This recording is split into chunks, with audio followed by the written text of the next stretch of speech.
Hello, and welcome to the Author Roundup, a special segment of the Book Connection Show where we meet up and coming indie authors and talk to them about their recently released books.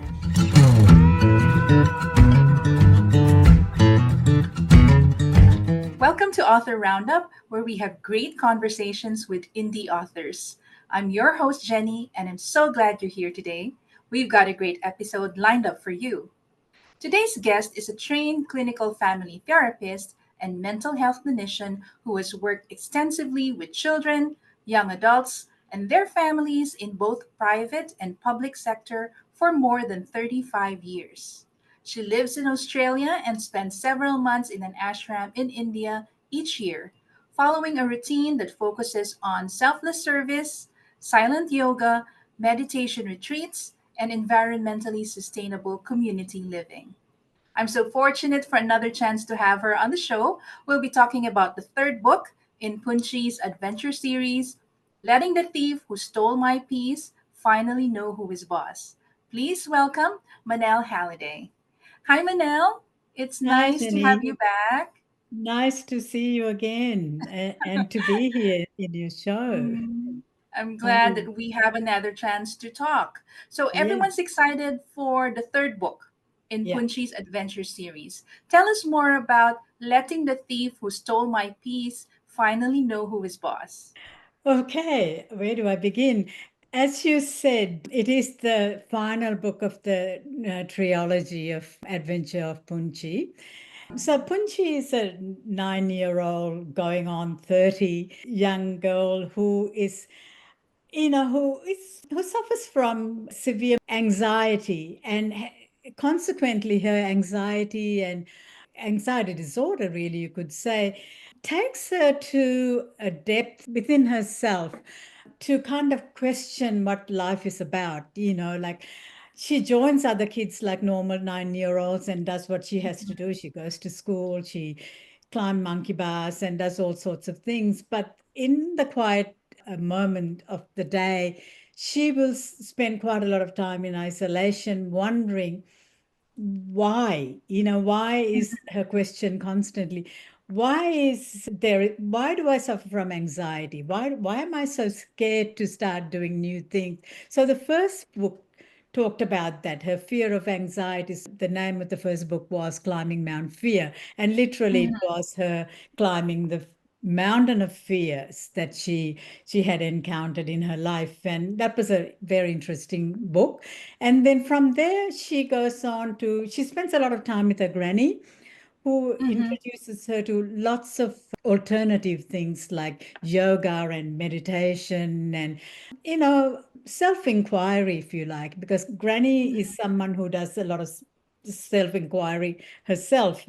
And mhm, she sort of talks to her about her ability to love herself and accept herself in the second book. So she very much wants to know, what is love, and how does someone love another when they don't even have the desire to love themselves, or to actually even to be able to really have a look at what ticks, what love is for them.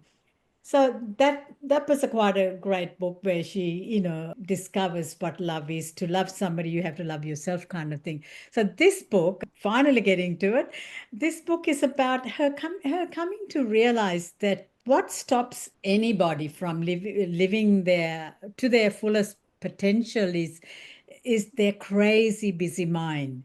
So one day mhm, she sits there and she sort of says, what is this thing called mind, and how does it affect me, and then she comes to realize that she wants to be like her granny, who's quite joyous, happy, and no matter what happens, it's a water off a duck's back. Granny just kind of takes things with a smile. And she said, how does Granny do that? And that's what I want to do as well.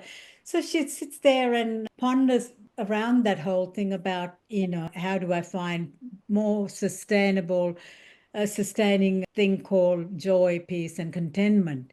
And as she mhm, was wondering, in her mind, good old friends, like in the first two books, she had Mr. Fear, Mr. Doubt, and Confidence Brothers, and Mrs. Faith, and all of those people. They are characters within herself. And all of a sudden, this character called Joy, Mrs. Joy, appears in her mind and talks to her and said, "Oh my God, for someone your age, you're thinking about wanting more permanent peace and joy and contentment.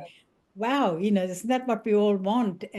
But it's easier said than done, and it requires a lot of work. And she says, yes, yes, I know.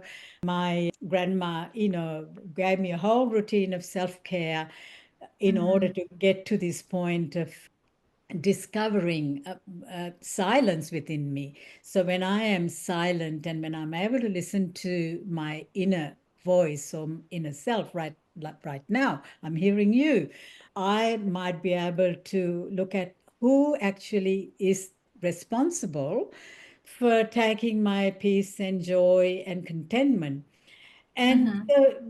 Mrs. Joy kind of takes her through this journey. Bit of a play, gets her involved in a play to silence her. And then all of a sudden she kind of comes across, she said, "Oh my God, I just realized my mind is like a monkey. It jumps from one topic to another to another. And that's a thief who actually steals my peace." So Mm-hmm. then she sort of said, how do I, like I've heard my neighbor talk about jailing, thieves. Can I jail my mind? And good luck, Punchi, Mrs. Joy says, if you can. And she said, look, but I realize now there is something that I need to do to be able to not stop the mind, because we can't stop the mind. Mind is always going to Mm-hmm. be there. But how do I control that? The urges that comes that takes me away from my level of peace and contentment, all the chatter that goes on. So basically, in a nutshell, that's what this book is about, finding strategies to quieten Mm-hmm. her mind, busy mind. I think that would appeal to a lot of people nowadays because of, just noise around us Yes. and finding it more difficult to find peace within ourselves. But, well, it could be your background as a clinical therapist or what, but what inspired the idea for this book? Well, exactly that, because I worked with families, as you said earlier on, for 35 years or more, and families with major mental health issues or behavioral Mm-hmm. issues, and came to see that families really, the problem belongs to the family, not just to the person. Often we Right. take our child to a therapist and say, fix this problem, will you? And Mm-hmm. all along the, mum and dad are sitting playing with the phone while they're at the dinner table. And I mean, I've even seen babies, not just toddlers, lying on a pram and playing with the phone. So, Mm-hmm. just recently I was at a cafe and these beautiful birds were flying, just on the ground. And this toddler was playing with the phone and missed the whole thing. And mum was playing with her phone and missed the whole thing. And I thought, now, that's the kind of thing that made me think that we live in a busy life, as you said, busy world. Apart from the busyness of the world, we cramped our mind with social media. Even as children and babies, as soon as they are unhappy, they're not able to self-soothe. There is no quietness. We directly give the phone or put the TV on, the easiest way. God, I would not in any way criticize parents, because I know how I'm a mom myself and how hard it is to keep a child, or children busy. But it that this day and age, we kind of look for the easiest and the quickest solution rather than looking at how do we as a family really find peace and quietness and time to read and talk and read to one another and conversation, and also possibly going to relaxation classes, which is, mums go to yoga, and there are classes for children yoga. Mm-hmm. And introducing those sorts of alternative things, but they're not really alternative. This is how generations of people who, traditional people who lived in a busy life, people would do things together, sit in quiet, and focus on one another. So this book is very much about trying to give people some tools and alternative ways of being with your children, not in any way criticize anybody. For most of the time, we just don't have the tools. We just don't know that what is dominating our life is the mind, and the mind will constantly get us to pay attention to its needs. It doesn't Mhm. want to be obliterated, that it just wants to be there. So it will give you hell till you kind of give a piece of that. It's like the barking dog, till you give it some food, it will bark and bark and bark. And the mind is similar to that. It's like a barking dog. But then there's a quiet dog somewhere nobody pays attention to because it's not making much noise and it's quite peaceful. So there's this, I guess, competition going on between the mind and one's quiet self. Is busy. Our soul is really pretty quiet. Our heart is quiet. It's constantly yearning for silence. So I want to touch a little bit on what you said about the ability to self-soothe. Yeah, And I think that's what your book would teach the kids to do, yeah, right? Like how they can find it within themselves to quiet down the noise that's in their mind and all that. And that's very interesting for the fact that kids would also need that because we kind of feel that it's only the adults or the those that are a little bit older who would need that or who would go through that, but in your book it talks about kids having that kind of experience already. yeah. That's exactly it. To sort of like the grandma here in this book says, joy and peace and contentment is actually within you. It's Mhm. like, it's like digging deep to find it. We've forgotten. Little baby, a tiny little baby, when you leave it alone, it just is happy. Have Mhm. you ever seen an Right. unhappy baby? Have you ever seen a baby, apart from when they're crying, when they need their nappy changed or whatever, they're content. They are, Yes. as long as their basic needs are met, they're happy. Mhm. They're at peace. There's joy, the beaming smile. I sometimes go for a walk just to see babies, the smile. It brings the joy within me, that gets hidden in the business of the day. So that's the self-soothing strategy, is to go back to that inner child and help them to rediscover that sense of joy, contentment, and peace. And that's what we're all looking for, really. Instead, we are happy to have a lovely meal, or nothing's wrong with it, go to the pictures or whatever. There are things that we want to do, but not to rely on things outside of ourselves when there's a treasure deep within us that's waiting to be discovered. So that's Right. that's a message, I guess, I want to send out there. Yes, that's the message I got from the book as well. So this whole Punchi's adventure series is a collection of how many books? How many books will there be in the series? And then we Uh, know that the series would take us through Punchi's adventures, but is there like a collective theme that would tie up the books together? I guess the need to self-soothe would be probably the theme, like when we're anxious, how do Mm-hmm. we deal with the anxiety? Do we go and, find something, a quick fix, or do Mm-hmm. we come back to ourselves and listen to Mr. Doubt, who will put the one voice there? There's a battle going on between the confidence brothers, if you like, the confidence self, and there's the doubtful self. It's constantly fighting. So, who do we listen to? Do we kind of listen to that part that's constantly sort of saying to you, you're no good, you're never going to get through this, and that kind of Mm-hmm. voice that is downputting and really breaks your confidence as a child, or any level, and there's another part of ourselves that, yes, you can do it, Mrs. Faith. So discovering faith within ourselves, and trusting there's a part within ourselves is much bigger, and that's what I call our heart, not the head. It's a battle between head and the heart. Heart will always wanting to say, you can do this, you're beautiful, you are all that you need to be. and head will say, no, you're not good enough, you need to do more.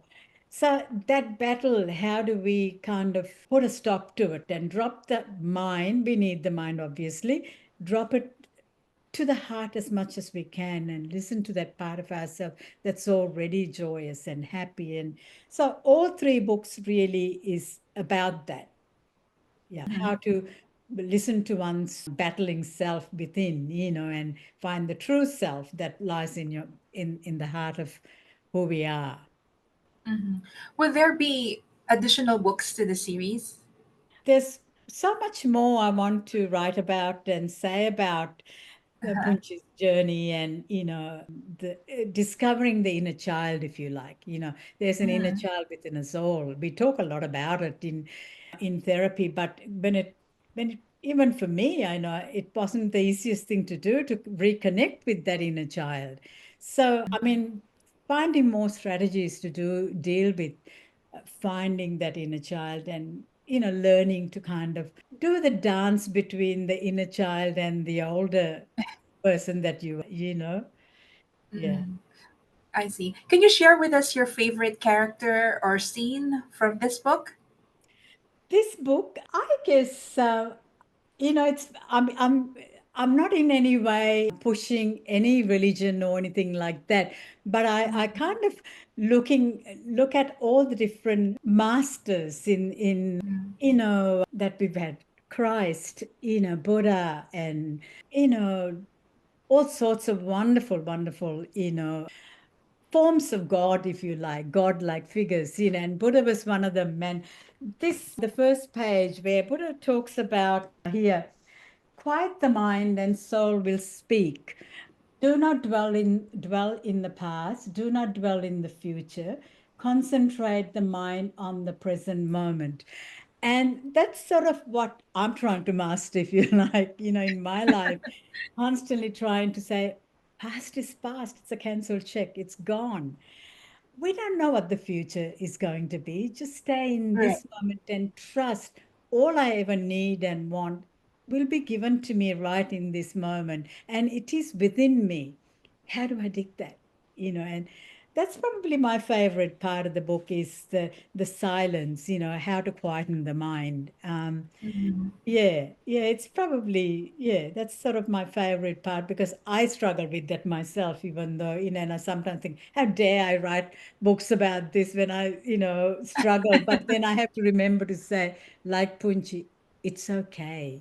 One Yes. day at a time, one step at a time. Don't expect too much of yourself. Yes. Yeah, mine is a big beast that we have to tackle. Correct. So, when you were writing this book, who do you want to benefit the most from it? Who is this book intended for?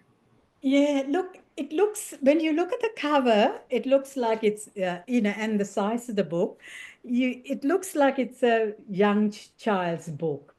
In a Yeah. way, it was done in a way to sort of say there's a child within us all. So this Hmm. book is really for all of us because most feedback I have had been adults and teenagers, where they found the book, they can understand it, whereas, grandma sitting with a baby or, toddler would struggle to make them understand. But just going through the pictures is, nice enough. Look at that. Hmm. And Right. that's Mrs. Joy, Punchi meeting Mrs. Joy. The pictures are beautiful, and it could appeal to anybody, really. Yeah, but mostly I think for probably teenagers, but they won't pick up a book like this. They'll think, oh, it's only for babies, But that's why I keep saying, don't judge the book by the cover, just so there's a bit of a challenge there for people to pick up a book and have a read through it. Don't just assume that this is for the child, the youngest or whatever.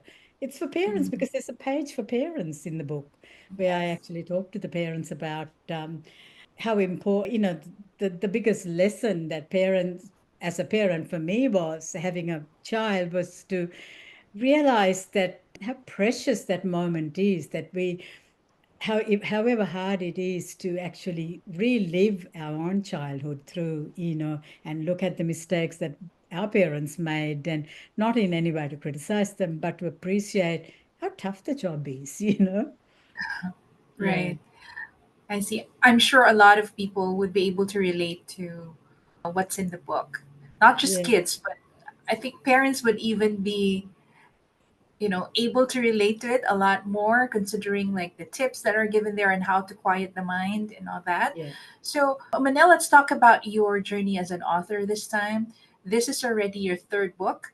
Does yeah. it get easier going through the process? How long did it take you to complete this book? Look, because I wrote it all together, it took, because all three books were sort of intended to be one book, and then it ended Mm, up being three books. I see. So that took a couple of years. But Mm, then the third book, by the time I got to the third book, publishing it, I rewrote the whole book just about. I took, I just went on editing, and so the essence of the book is still the same, but so probably another year, really, mm. just going through that process, editing and rewriting and doing all of that. Yeah, Okay, another year to finish just this book, but the idea was for the probably three three books years. just to be one. I Yeah, see. yeah. Can you share with us some of the fun moments that you've had or some of the challenging times that you've had with this book? Yeah. The fun moments were reliving my childhood, and also the challenging one was that, going back and being that child and reliving it was in some ways, I thought, oh my God, I was a wise young girl then, what happened to me, So it brought a smile and bit of joy into my life. You have to almost like go back in time to appreciate where you've come from. So some of that was really fun to kind of be able to praise myself and say, good on you. You did that well then, and you lived that, and now you can tell the story, So that was fun. And also I think to write something and think, actually, this is half decent, somebody might read it because I wasn't intending it to be published or anything like that. I was just sitting there and Mm, writing for the hell of it, really. And then as I read it, I thought this is half decent, So that was fun to know that it is possible. I could probably publish this, So that mm. was very, very much fun. Yeah. And then you also said that reliving your childhood is also challenging, Yeah. apart from it being fun. Can you tell Yeah. us more about that? Yeah, look, I think, if you've done any internal work, I mean, I've had to do bucket loads of it, studying to be a therapist, I relived every assignment I wrote about anxiety disorders or Mm, whatever. So again, writing this book took me back to, the levels of anxiety that mm, I had as a child, and how difficult it was, and how isolating it was, and how, you think a child could just reach out and talk to mum and dad or their peer or their mm. friends. They don't. This is Right. why this book is important. Kids do not talk, they suffer in silence. And that was me. And it was so painful. And I thought, look, my mum was such a soft, beautiful individual who I could have said to. I think she saw it in me. She saw the anxiety in me, but she didn't know what to do. In Mm, those days, even now, parents kind of think, it'll pass. Why don't you do this? It doesn't. Anxiety is a very serious disorder. We have varying degrees of it, of course. We can be anxious, because of that particular situation, and the situation passes and it goes away. But then there's anxiety that pops up because there is a mhm, trigger that brings it up, but then that kind of goes away, and another trigger, and you live throughout the day with all these triggers and anxiety all day long. And imagine, a child going through that all day long, and that's painful. I mean, looking back and thinking, was there anybody? Wasn't there anything I could have done about it? They could have done about it, So that was painful, really painful. And seeing that happening now, like my nieces right. and nephews, I see that in them, and I think, God, it breaks my heart because it's something that we don't talk very openly about. We just sort of say, "Oh, I'm a bit anxious," but people don't talk about how debilitating anxiety can be, Mhm. and depression can be. So that was painful, going back and seeing the inner child struggle with that. Mhm. Okay, Mm. so you were able to write three books, Manel. How did you Yeah. stay motivated in finishing the three books? Yeah, that's a good question. I think what kept me motivated was I started off, during COVID, and it was a very isolating time. Mhm. And I discovered that isolation can be turned into solitude. And that journey was incredible for me to find out that. So maybe I should define what I mean by anxiety, what the meaning of isolation, solitude. Isolation to me is that when you are relying on somebody or something to give you something that makes you feel good, a Mhm. conversation, a smile, or a touch, or connection. So Right. we're relying on that. Nothing's wrong with it. We always rely on that, and that's very good. That's isolation. But solitude is to be able to go beyond that and to be content with oneself. This is what, in a way, Punchi is trying to find out. How do I find joy and peace and contentment within me? It is Mhm. there. So quietness, silence, isolation, in a way, is essential for it. So now I look back and I think, thank God for that COVID isolation, because I found a gem of solitude. And now I can, people say, don't you get bored? I said, no, if I'm sort of don't have anything to do, I just walk down the street and play with the dogs, or look at a child and the smile comes out. And I think that's what that contentment we're talking about, simple things, and to be able to close your eyes and breathe and to be one close to oneself, I guess, that's to me, that was the journey that was so beneficial for me. And that's what kept me motivated. I knew that this isolation is going to do something more positive, and hence the three books, hence Right. me feeling like, oh, I can do this on my own. I don't need to kind of connect all the time. That's amazing. So, three books from when you were trying to cope with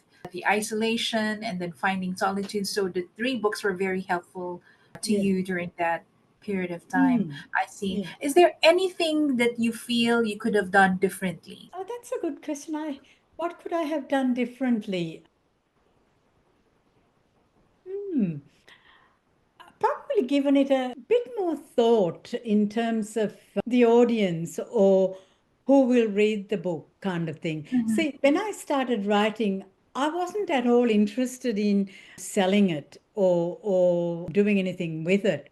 So Mhm. it just came from my heart and it just Mhm. flowed, and it gave me a satisfaction.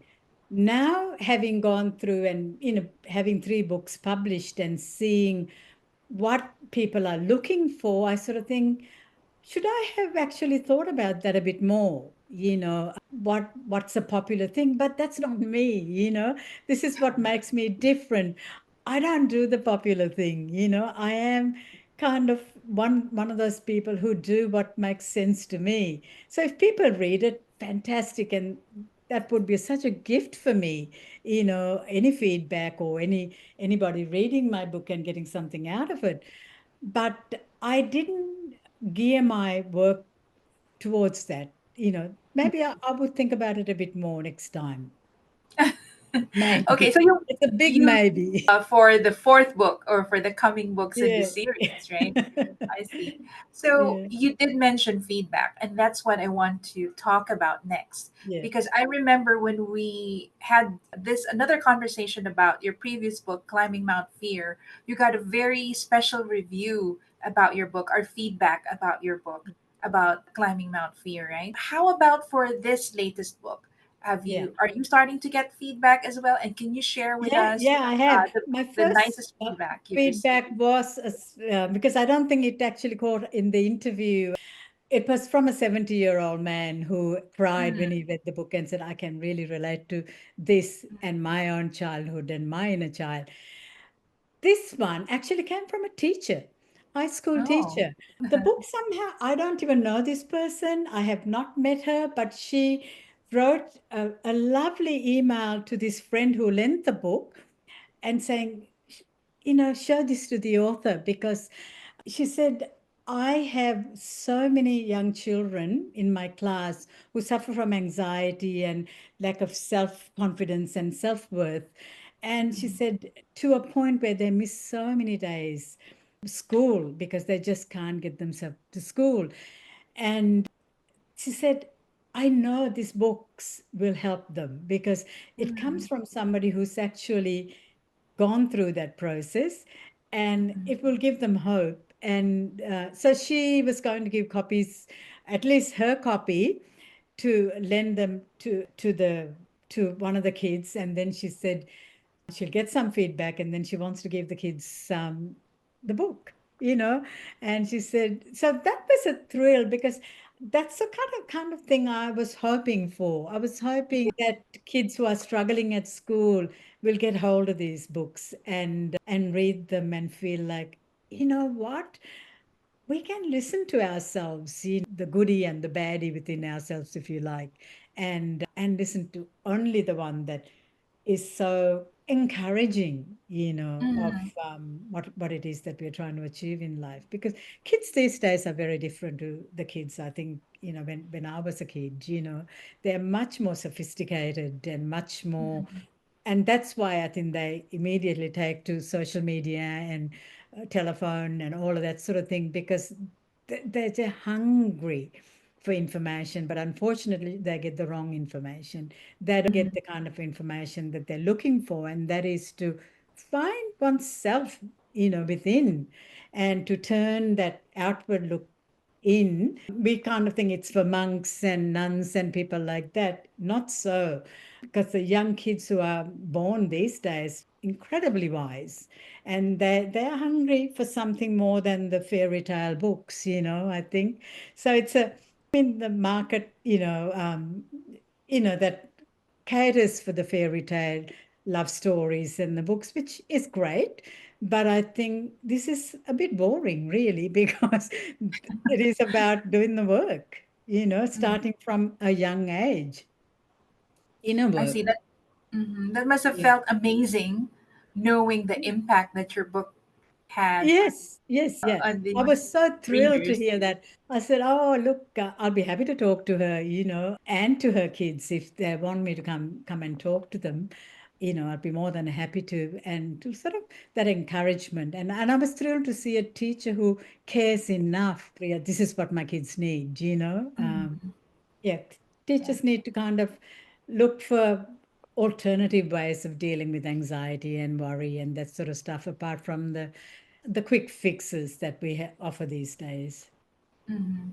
Okay, so let's go back to you being an author. What advice can you give to someone who is just writing his or her first book? It can even be kids who would like to publish their book. What Yeah, advice yeah. can you give to them?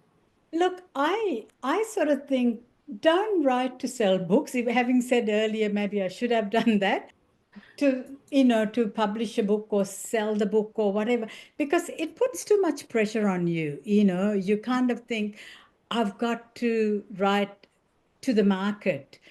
On the one hand, yes, it makes sense, because you will sell your books.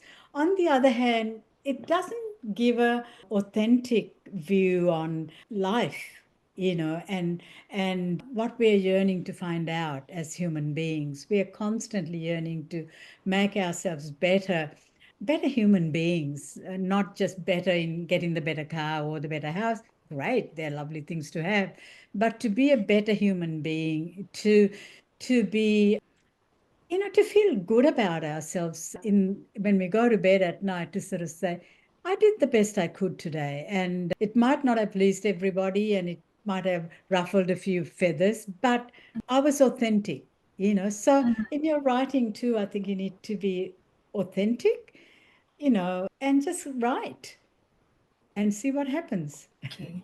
So, would you still have some personal and professional goals for your book? Well, its personal goal would be to continuously kind of write about my own journey, and to see where it ends, So I'm always motivated to write, and, I'm always got ideas. Every time I go for a walk, I think, that's a great idea. I could be writing about that. So there's always a book in my head that I'm Mm. thinking about writing, Professionally, today I got invited to write a paper on a family therapy conference. And I was thinking, oh, that excited me a little bit. Normally I say, no, it's boring. I'm not going to talk in another conference. But it excited me for a moment. I thought, maybe I can talk about the books. Maybe I can start to say to people, therapists, about their own inner journey. You know, Mm. not just thinking about their clients, but if you don't do the work, you can still help people, but it's not as potent as somebody who's done the work. So I was thinking about writing about that, a paper on that, and who knows where that might go. So that's something I'm thinking about professionally. Yeah. Mhm. How about for the series? Do we see, are there already books that you have already started to write in addition to the three books in the series? Look, I've been looking at my manuscript, and there's a lot there that I end up not putting into a book. So if I went page by page, I think there's another couple of books in there that I could be writing, So if and when I get time, I'd like to do that. My health hasn't been great, so everything's been on hold for a bit, but I am Mhm. going to try and see what comes next. Like you said, you've got to keep writing, you've got to keep reading. That's what I Yeah. said to the readers, read, read, read, write, write, write, no matter what. And it's actually a tool for anxiety in itself. A Mhm. really good tool for anxiety is to write Mhm. down everything that you're thinking of, because it kind of, from head, it's gone to, to the pen, to the page, and you can put it away. So that's would be my advice to everybody, really. Keep writing, keep reading, because there's always little gems in every book. There's one gem that you can take away. Mhm. So will still be about Punchi, but this time It about might not other. be. It might Oh, not be about Punchi, but it'd be a grown-up version of her. I think that's why oh, the last okay, page, this is the last page where right.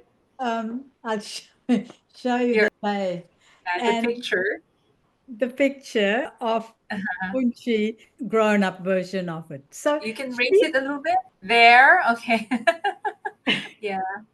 yeah, this was actually taken in Singapore, believe it or not, this picture, in one of those places where, make believe kind of place. And that's me sitting in the, coming out of the mud, because it refers actually in the book about Lotus. Mrs. Joy talks about Lotus comes out of muddy waters, and Hmm. but it doesn't stick to the beautiful flower that comes out. So, and she refers to that, and that's another part of my favorite part in the book, is that where she says that it's like that through the hard times that we blossom, we learn Mhm. something new. Every hard time we go through, there's something there that brings us out of that muddy waters.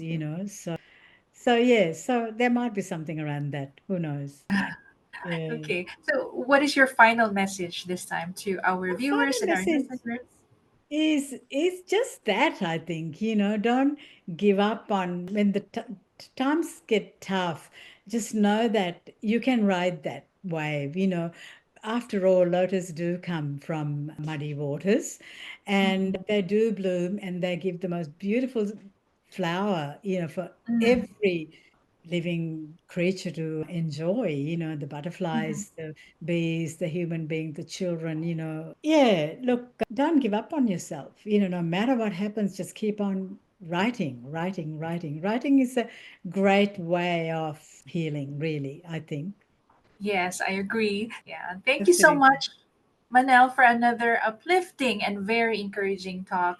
Now, to everyone watching and listening, please grab a copy of the book Letting the Thief Who There Stole it My is. Peace finally know who is boss. So, this is the third book. in Yeah. Punchi's adventure series. Yeah. It's by Manel Halliday. It's available at Amazon.com, BarnesandNoble.com, and Balboa Press online bookstore. Yeah. And it's available in paperback, hardback, and ebook for those who Yeah. prefer the digital copy. Thank you again, Manel, and hoping to Thank you, see you Jenny. on the It's coming been a books. wonderful, wonderful time talking to you again. Thank you to everyone who joined us as well. See you again on the next episode of the Author Roundup.